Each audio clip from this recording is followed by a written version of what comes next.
roasting opponents in Discord servers. Okay, listen here, Jeff Bridges. I still don't know who the f you are. Well, I'm about to introduce myself, so if you'd give me 1 second to introduce myself and stop mouthing off to me, maybe you could figure it out, alright? To completely destroying entitled OnlyFans models in front of thousands of viewers. Your mind is so hardened, but I mean, you're probably like one of the lowest level minds that there could be. These are the moments when streamers went to war against some of the most toxic creators on the internet. I am Reality Quest, and I create weekly documentaries about streamers and YouTubers. Subscribe and stay tuned.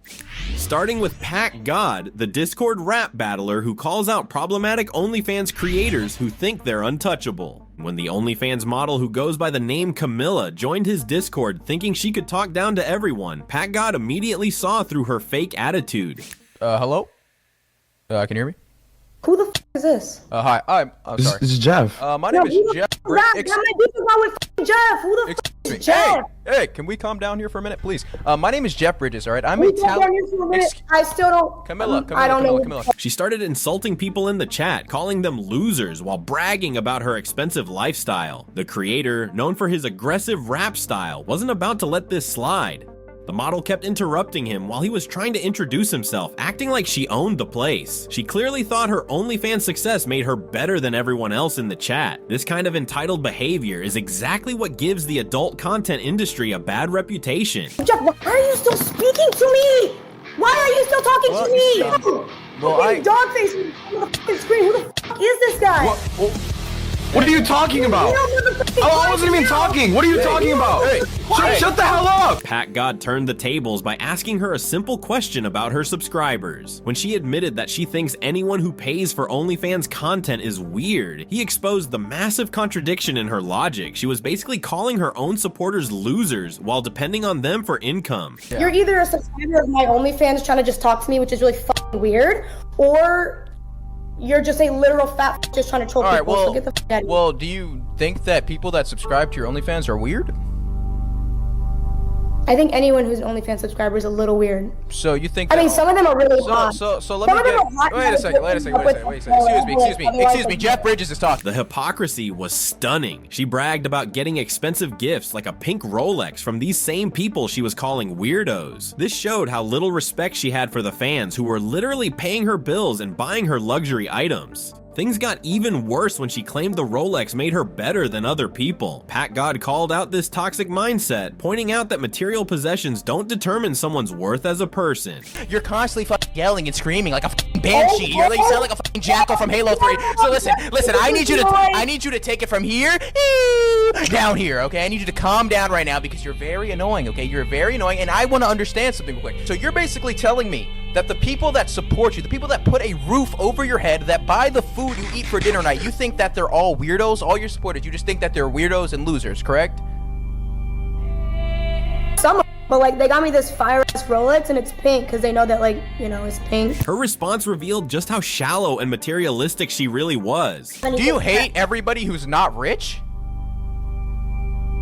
Do you hate, like, of course, like, duh, like, we want me to be friends with. The creator didn't hold back, reminding her that she sells explicit content online while acting superior to others. The irony was incredible. Someone making money from adult content trying to shame people who don't have expensive watches. Do you think that you're better than me because you have that Rolex? Like, I'm just wondering. Absolutely, you fat piece of shit. So you think that if somebody doesn't have a Rolex, it automatically makes them worse than you? Is that how your brain works? If you have nothing to offer. It's not only the Rolex. It's not only the Rolex. Like, how about? Excuse me. I bet you drive a goddamn Nissan Altima. You're probably 35. You're in the range of like. What's wrong with the Nissan? Excuse me. What's wrong with the Nissan Altima? You're just a brokey! Like, you're a brokey! Packgod then asked the most important question of all, whether she had any self-respect. Okay, but you have a Rolex, but do you have any respect for yourself? That's my question. Do you have any respect for yourself? Because I have a Rolex, I have no respect for myself. You sound dumb. No, because you sell yourself out to the point where, let's see, you're using your family members and putting them in weird situations for clout. Her defensive response about the Rolex showed she completely missed the point. Having expensive things doesn't automatically equal self-respect, especially when you're putting family members in uncomfortable situations for social media clout. The fact that she instantly started being loud when she joined the call is just crazy. Involving family members, including minors, for OnlyFans advertising is absolutely disgusting. But while Packgod used his signature loud style to expose toxic behavior, Davon takes a completely different approach. Davon demonstrates how logic and calm reasoning can be just as effective in shutting down problematic attitudes. When an OnlyFans creator tried to interrupt and talk over him during a discussion, he simply offered her the floor to speak her mind. Yeah, so being that you don't have significant income or the ability to offer skills I don't have to a significant income. Okay, gotcha. Why do you keep ahead. cutting me off? All right, go ahead. You talk, and then I'll respond. Go ahead. You talk. I'll go I'm after. just Can you at responding to least what scoot you're your saying. mic that way? Her inability to form coherent thoughts when given the opportunity showed the difference between having opinions and having actual substance. Davon explained that he wasn't attacking her personally, but rather what she represented in modern society. Do you want to talk now? I just want to make sure you don't interrupt me. ahead. So go. No, I'm offering you the floor because you were talking while I was talking. Go ahead. I'm good. You can say what you need to say. Wow. See, you're brain dead. That's a problem. That's why you have to interrupt me while I'm talking. I gave you the floor. You didn't want to take it because you don't have any thoughts or anything to say. I do have Here's thoughts my and point. things to say. And don't worry, I'm not really talking to you. I'm speaking against you as a symbol. So don't take As a personal symbol, which offense is to what? it. A symbol of what? A symbol of a declining society. The streamer made a powerful point about how society has shifted toward valuing physical attributes over actual skills and knowledge. He highlighted how some people choose to market their bodies instead of developing talents or education that could benefit society in meaningful ways. If you had IQ and skills to offer to the marketplace, you Gotcha. can earn a good income. Being that the most valuable thing about you is something that you never earned. You didn't earn knowledge, you didn't earn skills. It's your breast that you're paid for and your butthole. So you market that to earn money. This wasn't about shaming adult content creators, but rather questioning a system where physical appearance becomes more valuable than intellectual contribution. The observation struck at deeper issues about what society rewards and promotes. Comments from viewers reflected this sentiment. Bro hit her with the facts. This was a masterpiece by that black dude showing us how to single-handedly destroy an entire panel LMAO. Meanwhile, Andrew Tate takes an even more direct approach when addressing these cultural shifts. During a podcast discussion about modern women's priorities, Tate painted a stark picture of what happens when career focus completely replaces family planning.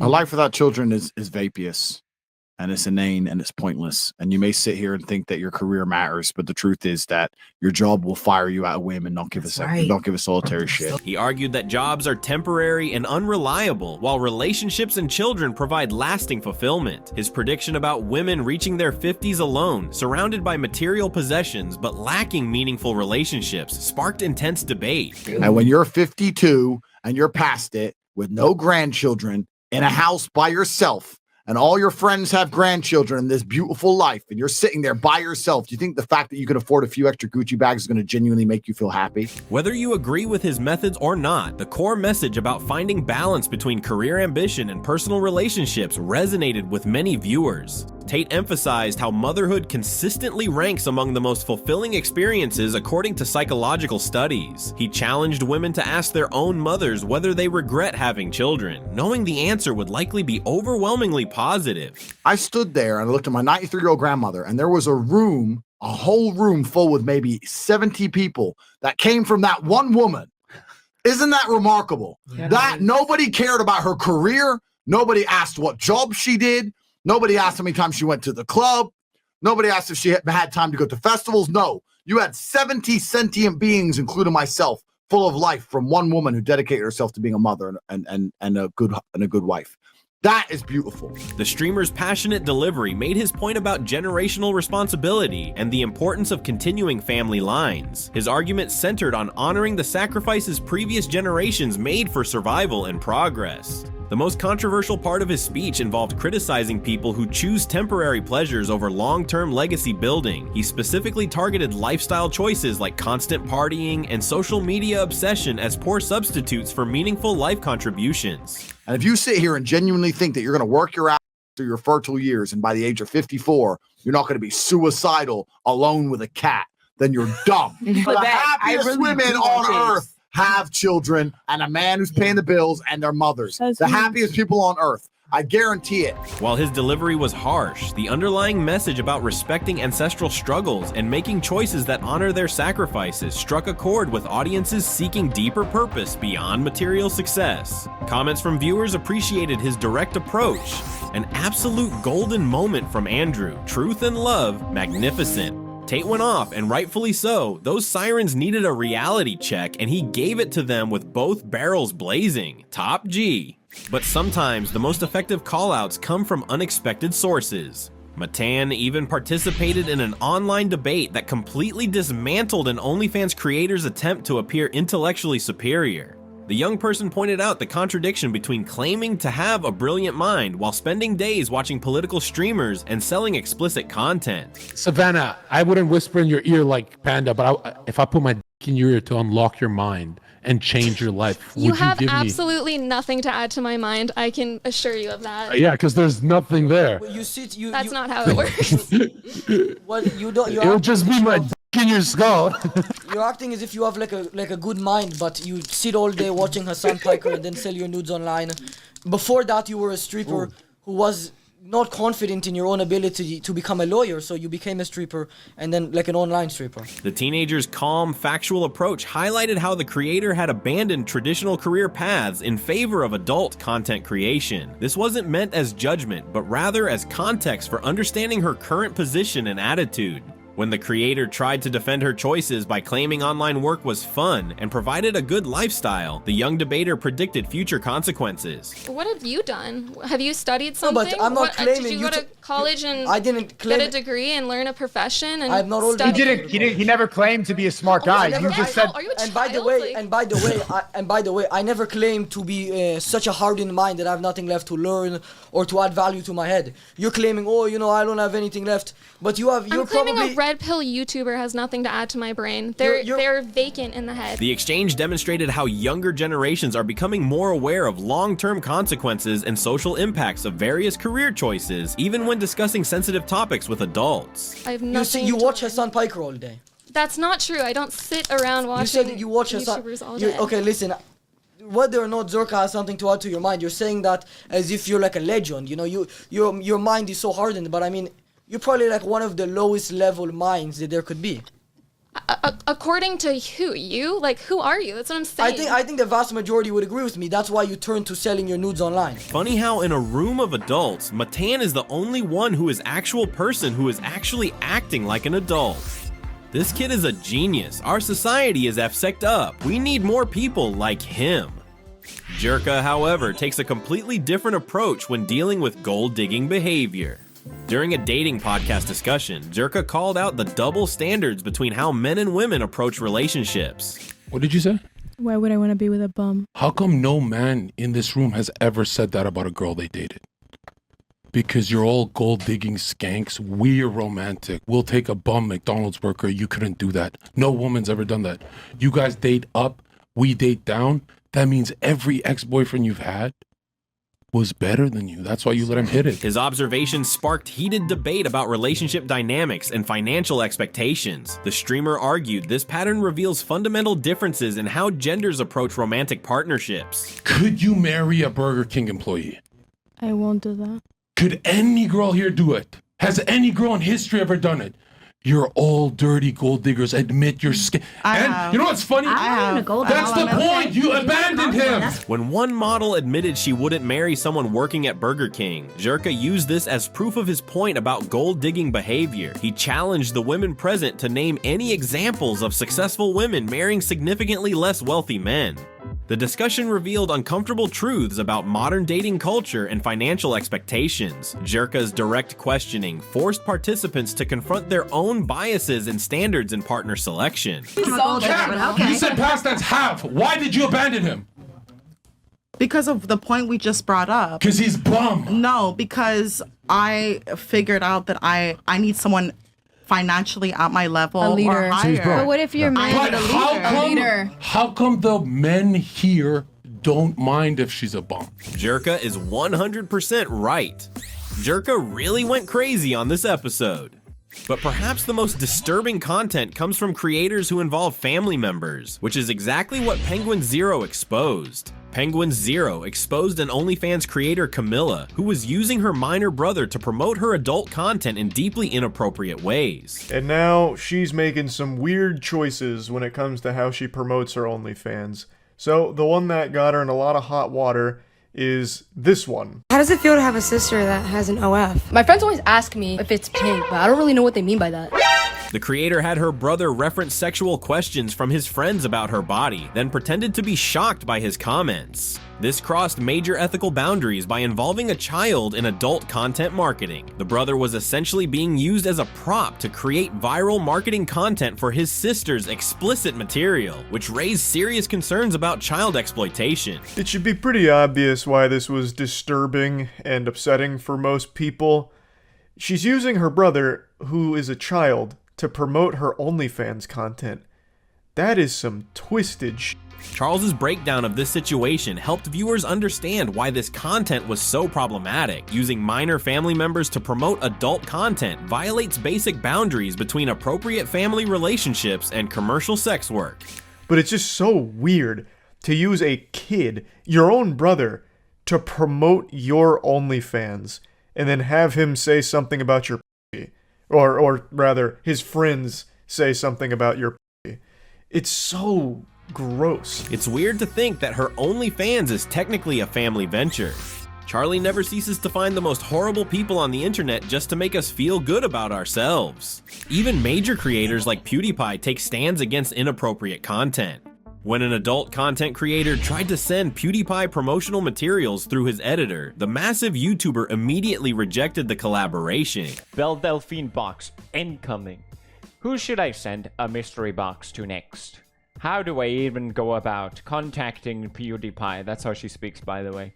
I really want to give him a mystery box, but how? He made it clear he wouldn't accept or promote anything related to adult content on his platform. PewDiePie's firm stance demonstrated how responsible creators protect their audiences, especially younger viewers, from exposure to inappropriate material. His rejection wasn't personal, but rather about maintaining appropriate boundaries for his content. I say no. I don't. All right, listen. This is not a diss against Belly Deli. I don't want it. I don't want it. I'm done. Don't send me stuff. I don't care who you are. If Elon Musk says, "Hey, Felix, you want?" No. No. No. I don't want your stuff. I don't care.